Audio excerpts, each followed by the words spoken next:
আসসালামু আলাইকুম, বিসমিল্লাহির রহমানির রহিম।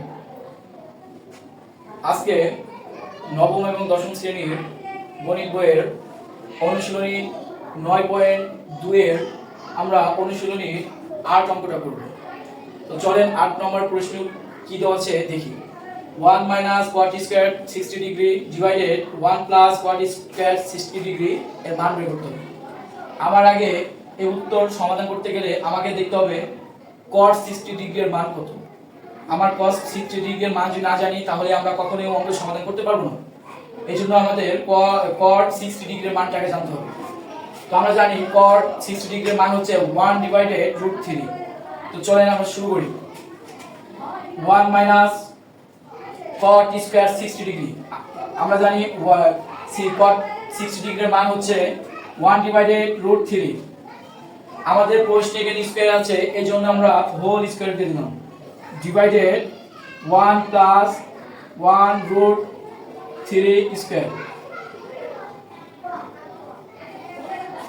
1 - রুট এবং স্কয়ারে কেটে যাবে, তাহলে থাকে 1/3। আমাদের হরে আছে 1 + রুট স্কয়ার এবং রুট কেটে যাবে 1 3।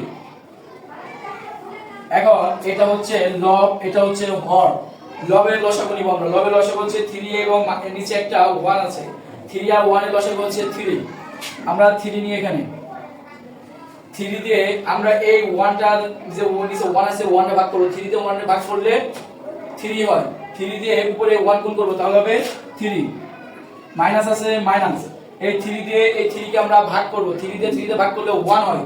এই 1 দিয়ে 1 দিয়ে গুণ করব, তাহলে 3 1 আর 1 গুণ করলে কি হবে 1 হবে। ওকে, এবং আমরা আমাদের লব লসাগু শেষ, আমরা হরকে লসাগু করব। হরকে লসাগু করলে আমরা 3 আর নিচে 1 আছে, মনে মনে 1 এর সাথে লসাগু করবে, আমাদের হবে 3 লসাগু। 3 দিয়ে নিচে মনে 1 আছে ভাগ করব, 3 দিয়ে 1 এ ভাগ করলে 3 হবে। আর 3 ওই 3 দিয়ে 1 এ গুণ করলে 3 হবে।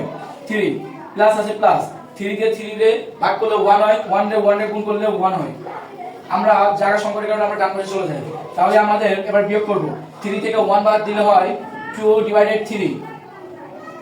এটা হচ্ছে লব, আর হরে হচ্ছে 4/3। এখন আমি লবকে ঠিক রেখে হরকে মানে হরে 3 আছে উপরে দিব, আর লবে 4 আছে নিচে দিব। 2/3 ইনটু আমরা হরে 3 উপরে দিব আর নিচে 4 দিব, আর 3 কেটে দিব, আমাদের থাকে 2/4। এখন 2 1 কে 2, 2 দুগুণে 4, 1/2। এটাই आंसर, 1/2। আশা করি আপনাদেরকে আমি বোঝাতে পেরেছি। সকলকে ধন্যবাদ পাশে থাকার জন্য।